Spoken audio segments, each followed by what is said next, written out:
हमारा ब्रह्मांड बहुत विशाल और पुराना है। तारों, गैलेक्सीज और रहस्यों का एक ऐसा संसार जो हमारी कल्पना से भी परे है। हम इस विशाल विस्तार का केवल एक छोटा सा हिस्सा ही देख सकते हैं, एक गोला जिसे हम अवलोकनीय ब्रह्मांड कहते हैं। अवलोकनीय ब्रह्मांड हमारा ब्रह्मांडीय क्षितिज है, एक सीमा जो बिग बैंग के बाद से प्रकाश द्वारा तय की गई दूरी से परिभाषित होती है। इस अवलोकनीय ब्रह्मांड का व्यास चौंका देने वाला है, लगभग 93 अरब प्रकाश वर्ष। इसे समझने के लिए एक प्रकाश वर्ष वह दूरी है जो प्रकाश एक वर्ष में तय करता है, लगभग 6 ट्रिलियन माइल्स। जब हम ब्रह्मांड की सबसे दूर की वस्तुओं को देखते हैं तो हम समय में पीछे देख रहे होते हैं। उन दूर की आकाश गंगाओं से प्रकाश हम तक पहुंचने में अरबों वर्ष लगा है। हम उन्हें वैसे ही देखते हैं जैसे वे सुदूर अतीत में थे, जो ब्रह्मांड के शैशवकाल की एक झलक पेश करते हैं। ब्रह्मांड स्थिर नहीं है, ये लगातार फैल रहा है। इस विस्तार का मतलब है कि आकाश गंगाएं एक दूसरे से दूर जा रही हैं, जैसे फुलाए जा रहे गुब्बारे पर बिंदु। जैसे जैसे हम अवलोकनीय ब्रह्मांड की गहराई का पता लगाते हैं, हम आकर्षक वस्तुओं और घटनाओं का सामना करते हैं जो ब्रह्मांड के बारे में हमारी समझ को चुनौती देती है। ये विस्तार और रहस्य हमें ब्रह्मांड की गहराई में और भी अधिक खोज करने के लिए प्रेरित करते हैं। 1920 के दशक में खगोल शास्त्री एडविन हबल ने एक जबरदस्त खोज की। ब्रह्मांड का विस्तार हो रहा है। उन्होंने देखा कि आकाश गंगाएं हमसे दूर जा रही हैं और एक आकाश गंगा जितनी दूर है उतनी ही तेजी से दूर जा रही है। दूरी और वेग के बीच इस संबंध को हबल के नियम के रूप में जाना जाता है। हबल स्थिरांक, जिसे h0 अक्षर से दर्शाया जाता है, इस ब्रह्मांडीय विस्तार की दर को मापता है। ब्रह्मांड की आयु, आकार और भविष्य को समझने के लिए हबल स्थिरांक को सटीक रूप से मापना महत्वपूर्ण है। खगोलविद विभिन्न तकनीकों का उपयोग करते हैं, जिसमें दूर के सुपरनोवा का अवलोकन करना और ब्रह्मांडीय माइक्रोवेव पृष्ठभूमि विकिरण का अध्ययन करना शामिल है। इन मापों से लगभग 73 किलोमीटर प्रति सेकंड प्रति मेगा पार्सेक का मान प्राप्त हुआ है। ब्रह्मांड के विकास के बारे में हमारी समझ के लिए हबल स्थिरांक के गहरे निहितार्थ हैं। हबल स्थिरांक का सटीक मान अभी भी चल रहे शोध का विषय है, क्योंकि विभिन्न माप विधियों से थोड़े अलग परिणाम मिले हैं। भविष्य में नई दूरबीनों और मिशनों से हमें और भी सटीक माप प्राप्त हो सकते हैं। वैश्विक स्तर पर वैज्ञानिकों का सहयोग इस दिशा में महत्वपूर्ण भूमिका निभा रहा है। जब हम रात के आकाश की ओर देखते हैं तो हम ब्रह्मांड से बने केवल एक छोटे से अंश को ही देख पाते हैं। जिन तारों और आकाश गंगाओं को हम देखते हैं वे ब्रह्मांड के कुल द्रव्यमान और ऊर्जा का एक छोटा सा प्रतिशत ही बनाते हैं। बाकी रहस्यमय पदार्थों से बना है, जिन्हें डार्क मैटर और डार्क एनर्जी कहा जाता है। साधारण पदार्थ, वह पदार्थ जिससे तारे, ग्रह और हम बने हैं, ब्रह्मांड की कुल द्रव्यमान और ऊर्जा सामग्री का केवल लगभग 5% है। डार्क मैटर इसलिए कहा जाता है क्योंकि यह प्रकाश के साथ संपर्क नहीं करता है, लगभग 27% बनाता है। डार्क एनर्जी एक रहस्यमय बल जो ब्रह्मांड के विस्तार को गति दे रहा है, शेष 68% के लिए जिम्मेदार है। डार्क मैटर का अस्तित्व दृश्य पदार्थ पर इसके गुरुत्वाकर्षण प्रभाव से अनुमान लगाया जाता है। खगोलविदों ने देखा है कि आकाश गंगाएं केवल दृश्यमान पदार्थ के आधार पर जितनी तेजी से घूमनी चाहिए उससे तेजी से घूमती है।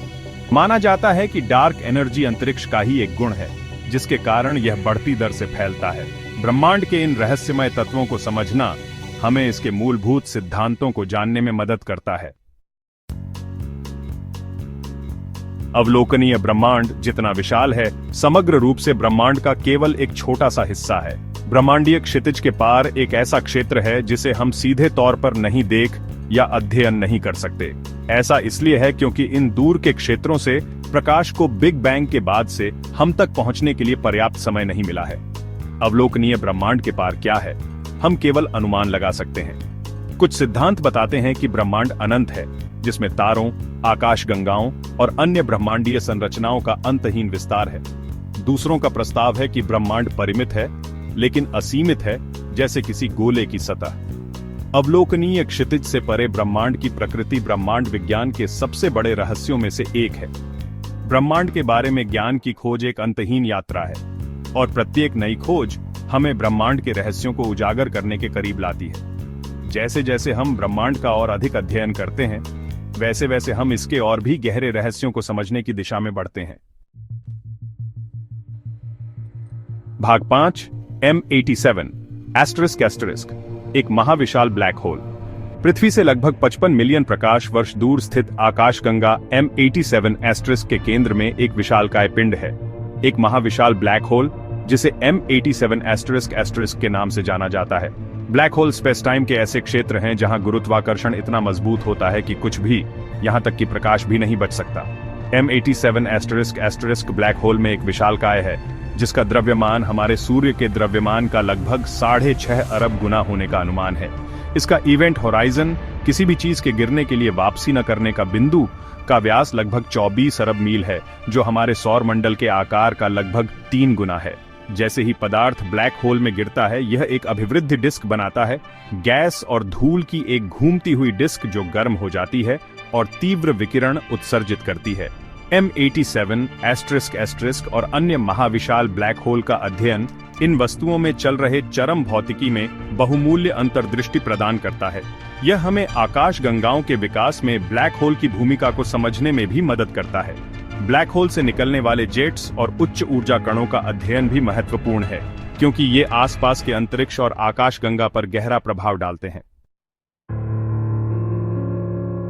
भाग 6 विलक्षणताएं, जहां भौतिकी टूट जाती है। एक ब्लैक होल के केंद्र में एक विलक्षणता होती है, अनंत घनत्व और शून्य आयतन का एक बिंदु, जहां भौतिकी के नियम जैसा कि हम जानते हैं कि वे टूट जाते हैं। जैसे ही पदार्थ ब्लैक होल में गिरता है, यह एक असीम रूप से छोटे बिंदु में संकुचित हो जाता है, जिससे एक विलक्षणता पैदा होती है। विलक्षणता स्पेस टाइम में अत्यधिक वक्रता का एक बिंदु है, जहां गुरुत्वाकर्षण इतना तीव्र होता है कि यह ब्रह्मांड के ताने बाने को ही विकृत कर देता है। आइंस्टीन के सामान्य सापेक्षता के सिद्धांत के अनुसार विलक्षणता एक ऐसा बिंदु है जहां स्पेस टाइम समाप्त होता है। विलक्षणता हमारे वर्तमान सिद्धांतों के टूटने का प्रतिनिधित्व करती है और ब्लैक होल के केंद्र में चरम स्थितियों को समझाने के लिए नए भौतिकी की आवश्यकता है। कुछ सिद्धांत बताते हैं कि विलक्षणता समस्या को हल करने में क्वांटम यांत्रिकी भूमिका निभा सकती है। जब दो ब्लैक होल आपस में टकराते हैं तो वे एक नई विलक्षणता का निर्माण करते हैं जो और भी जटिल होती है। भाग 7 अनदेखा, ब्रह्मांड, डार्क मैटर और डार्क एनर्जी। जबकि ब्लैक होल पदार्थ की अत्यधिक सांद्रता का प्रतिनिधित्व करते हैं, ब्रह्मांड के द्रव्यमान और ऊर्जा सामग्री का विशाल बहुमत दृश्यमान तारों और आकाशगंगाओं के रूप में नहीं है। इसके बजाय ये दो रहस्यमय घटकों से बना है, डार्क मैटर और डार्क एनर्जी। डार्क मैटर, जैसा कि इसके नाम से पता चलता है, प्रकाश के साथ संपर्क नहीं करता है, जिससे यह दूरबीनों के लिए अदृश्य हो जाता है। हालांकि इसकी उपस्थिति का अनुमान दृश्यमान पदार्थ पर इसके गुरुत्वाकर्षण प्रभाव से लगाया जा सकता है। उदाहरण के लिए, खगोलविदों ने देखा है कि आकाशगंगाएं केवल दृश्यमान पदार्थ के आधार पर जितनी तेजी से घूमनी चाहिए, उससे तेजी से घूमती है। इससे पता चलता है कि कुछ अनदेखा पदार्थ, डार्क मैटर, इन आकाशगंगाओं को एक साथ रखने के लिए अतिरिक्त गुरुत्वाकर्षण प्रदान कर रहा होगा। डार्क एनर्जी एक रहस्यमय बल है जो ब्रह्मांड के विस्तार को गति दे रहा है। एक साथ डार्क मैटर और डार्क एनर्जी ब्रह्मांड की कुल द्रव्यमान और ऊर्जा सामग्री का लगभग 95% बनाते हैं। डार्क मैटर 27%, डार्क एनर्जी 68% और अन्य 5%। भाग 8 हमारा ब्रह्मांडीय पड़ोस, आकाशगंगा और उससे आगे।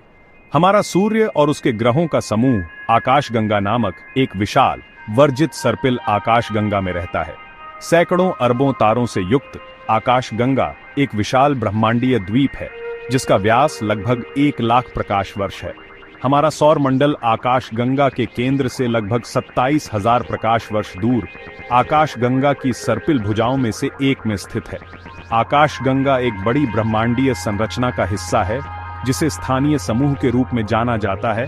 लगभग 54 आकाशगंगाओं का एक संग्रह जो गुरुत्वाकर्षण से एक साथ बंधी हुई है। हमारा निकटतम प्रमुख गांगेय पड़ोसी एंड्रोमेडा गैलेक्सी है, जो लगभग 2.5 मिलियन प्रकाश वर्ष दूर स्थित एक सर्पिल आकाशगंगा है। आकाशगंगा और एंड्रोमेडा आकाशगंगाएं टकराव के रास्ते पर हैं और लगभग 4.5 से 5 अरब वर्षों में विलीन होने की उम्मीद है। स्थानीय समूह से परे ब्रह्मांड आकाशगंगा समूहों और महासमूहों के एक विशाल ब्रह्मांडीय जाल में फैला हुआ है, जो विशाल रिक्तियों से अलग हैं। हमारे ब्रह्मांडीय पड़ोस का अध्ययन ब्रह्मांड की विशालता में हमारे स्थान पर पैमाने और परिप्रेक्ष्य की भावना प्रदान करता है। चलो जूम आउट करते हैं अपने मिल्की वे से और उसके आसपास की गैलेक्सीज से। तब हमें पता चलता है कि हमारा ऑब्जर्वेबल यूनिवर्स कितना बड़ा है। सोचो, आपके सामने एक 3D इमेज खुल रही है जिसमें कॉस्मिक वेब दिख रहा है जो अरबों लाइट ईयर्स तक फैला है। इस वेब में हमारा मिल्की वे बस एक छोटा सा स्पेक है, एक टाइनी डॉट गैलेक्सीज के विशाल समुद्र में।